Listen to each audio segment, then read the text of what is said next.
Air India. कोई वक्त था जब ये नाम एविएशन सेक्टर में भारत की साख का कारण था। कोई वक्त था जब लोग बड़ी बड़ी एयरलाइंस कंपनियों को छोड़कर एयर इंडिया के धीमे सफर को चुनते थे। कोई वक्त था जब सिंगापुर एयरलाइंस जैसी कंपनियों के लिए एयर इंडिया रोल मॉडल थी। लेकिन आज ये कंपनी हजारों करोड़ों के घाटे के नीचे दबी हुई है।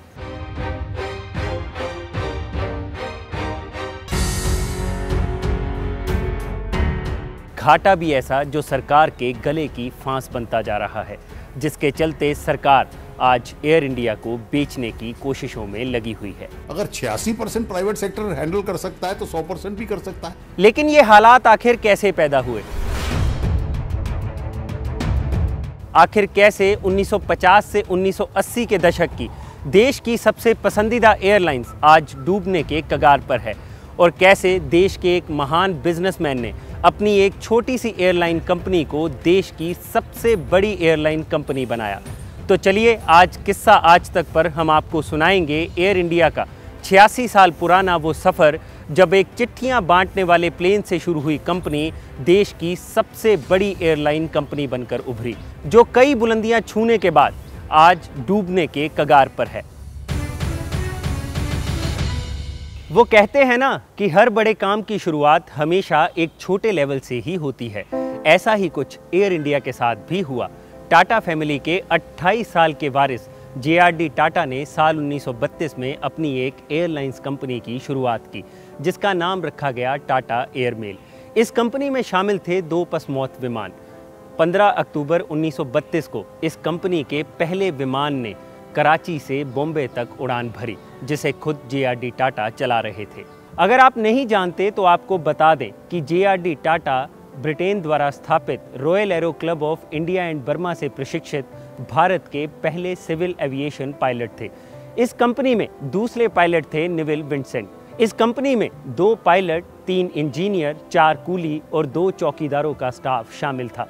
इस कंपनी ने अपनी स्थापना के पहले साल में ही 10 टन चिट्ठियां और 155 पैसेंजर्स ढोकर लगभग 60,000 रुपए का मुनाफा कमाया था। 1938 आते आते टाटा एयरमेल कंपनी का नाम बदलकर टाटा एयरलाइंस कर दिया गया और ये कंपनी दिल्ली, हैदराबाद, गोवा और कोलंबो तक उड़ान भरने लग गई। वर्ल्ड वॉर 2 के बाद JRD टाटा को एयरलाइंस इंडस्ट्री में और भी संभावनाएं दिखनी शुरू हो गई। फिर क्या था, साल 1946 में उन्होंने टाटा एयरलाइंस को पब्लिक कर दिया और उसका नाम बदलकर रखा गया एयर इंडिया।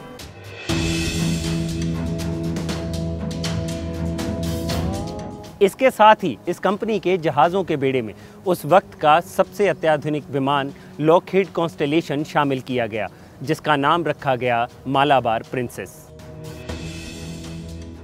साल 1947 में आज़ादी से पहले देश में 9 एयरलाइंस कंपनियां काम कर रही थी। आज़ादी के बाद इनकी संख्या 8 रह गई, क्योंकि ओरिएंट एयरवेज पाकिस्तान में शिफ्ट हो गई थी।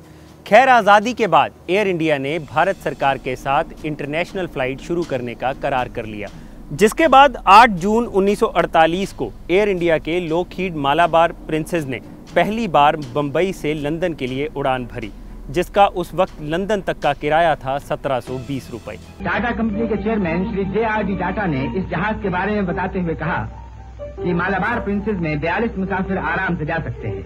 आज हिंदुस्तान का सबसे पहला जहाज मुसाफिरों को लेकर विदेश जा रहा है। देश की शुभकामनाएं उसके साथ हैं। इसके 5 साल बाद ही सरकार ने 1953 में एयर कॉरपोरेशन एक्ट 1953 को पास कर दिया, जिसके साथ ही एयरलाइंस इंडस्ट्री को नेशनलाइज कर दिया गया, जिसके बाद देश में चल रही 8 डोमेस्टिक कंपनियों को मर्ज कर डोमेस्टिक एयरलाइंस ऑपरेशन के लिए इंडियन एयरलाइंस की स्थापना की गई और इंटरनेशनल एयर सर्विसेज को एयर इंडिया के अंतर्गत ही रहने दिया गया। उस वक्त सरकार ने JRD टाटा को एयर इंडिया का चेयरमैन बनने का न्योता भी दिया, जिसे JRD टाटा ने एक्सेप्ट कर लिया। असल में एयर इंडिया JRD टाटा के दिल के काफ़ी करीब थी। शायद यही कारण था कि JRD टाटा ने इस एयरलाइंस को बुलंदियों तक पहुंचाने के लिए दिन रात एक कर दिया। 2004 में रूपा पब्लिकेशंस द्वारा छापी गए JRD टाटा के लेटर्स को पढ़ने के बाद पता चलता है कि वो किस तरह एयरलाइंस की उड़ान के दौरान भी उसके काम पर पूरी निगरानी रखते थे। टाटा के लेटर्स और की नोट्स को पढ़ने के बाद पता चलता है कि वो किस तरह से एयर इंडिया की छोटी से छोटी कमी को दूर करने के लिए तत्पर रहते थे, फिर चाहे वो प्लेन में सर्व हो रही कॉफ़ी हो या फिर प्लेन में लगे पर्दों की लंबाई। टाटा किसी भी तरह से एयर इंडिया की सर्विसेज को कॉम्प्रोमाइज़ नहीं होने देते थे। टाटा की 25 साल की इसी अथक मेहनत के चलते एयर इंडिया के एसेट $100 मिलियन से बढ़कर $5 बिलियन तक पहुंच गए थे। उस जमाने में एयर इंडिया का स्टेटस इतना आलीशान था कि 70 के दशक में सिंगापुर एयरलाइंस ने पूरी दुनिया की एयरलाइंस को दरकिनार कर एयर इंडिया को अपना रोल मॉडल बनाया। खैर 1978 में मोरारजी देसाई ने JRD टाटा को एयर इंडिया के चेयरमैन पद से हटा दिया। बताया जाता है कि मोरारजी देसाई एयर इंडिया में शराब परोसे जाने के खिलाफ थे, जबकि JRD टाटा का मानना था कि इंटरनेशनल फ्लाइट्स को चलाने का ये सही तरीका नहीं है।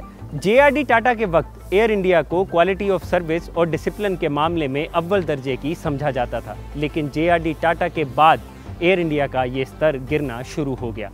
वो अलग बात है कि साल 1980 में इंदिरा गांधी के सत्ता में आने के बाद JRD टाटा को एयर इंडिया के बोर्ड ऑफ डायरेक्टर्स में दोबारा शामिल किया गया, लेकिन तब तक एयर इंडिया का बुरा वक्त शुरू हो चुका था। फिर साल 1994 में एयर कॉरपोरेशन एक्ट 1953 की जगह एयर कॉरपोरेशन एक्ट 1994 लागू किया गया और प्राइवेट एयरलाइंस के लिए एविएशन सेक्टर को खोल दिया गया, जिसके बाद एयर इंडिया के कंपटीशन में कई डोमेस्टिक कंपनियां जैसे जेट एयरवेज और सहारा एयरलाइंस आदि मैदान में थी।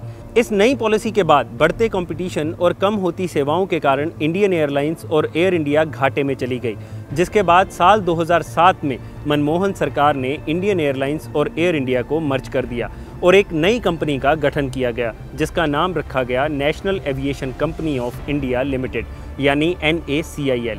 उस साल दोनों एयरलाइंस का घाटा 541 करोड़ और 240 करोड़ रुपए था। 2007 में दोनों कंपनियों के पास 3000 एम्प्लॉई थे, जिनकी संख्या प्रति प्लेन 256 एम्प्लॉई थी, जबकि ग्लोबल स्टैंडर्ड्स के मुताबिक प्रति प्लेन 100 एम्प्लॉई होने चाहिए। खैर इस फैसले के बाद 9 साल तक एयर इंडिया घाटे में ही चलती रही और सरकार अब तक करोड़ों रुपए का बेल आउट पैकेज कंपनी को चलाए रखने के लिए दे चुकी है।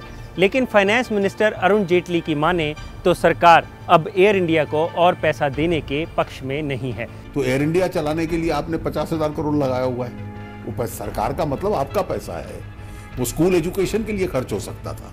सरकार अब एयर इंडिया और उसकी 5 सब्सिडरीज को बेचने के मूड में है। सरकार एयर इंडिया का 76% शेयर बेचना चाहती है और अपने पास 24% शेयर रखना चाहती है, लेकिन सरकार की कुछ शर्तों के चलते कोई भी कंपनी एयर इंडिया को अब तक खरीदने के लिए आगे नहीं आ रही है। असल में इसके और भी कई कारण हैं। पहला कारण है सरकार अब भी 24% शेयर अपने हाथ में रखना चाहती है। दूसरा, हजारों करोड़ों रुपए का घाटा।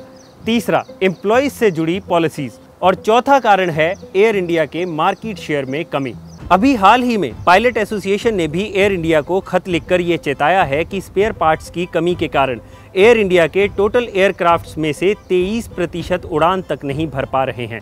इस खत में ये भी लिखा गया है कि स्पेयर पार्ट्स के अलावा प्लानिंग, कोऑर्डिनेशन और फाइनेंस के चलते भी कई एयरक्राफ्ट्स की उड़ान पर असर पड़ रहा है, जिसके कारण एयर इंडिया को काफ़ी नुकसान भी झेलना पड़ रहा है। खैर यही कुछ कारण है जिनकी वजह से कभी आकाश की बुलंदियों को छूने वाली एयर इंडिया कंपनी आज पाई पाई के लिए मोहताज है। ऊपर से क्रूड ऑयल की बढ़ती कीमतें भी चिंता का विषय बनी हुई है। अब देखना ये होगा कि एयर इंडिया का 86 साल पुराना ये सफ़र किस और करवट लेता है। कहीं ये भारत के आखिरी महाराजा का अंत तो नहीं है।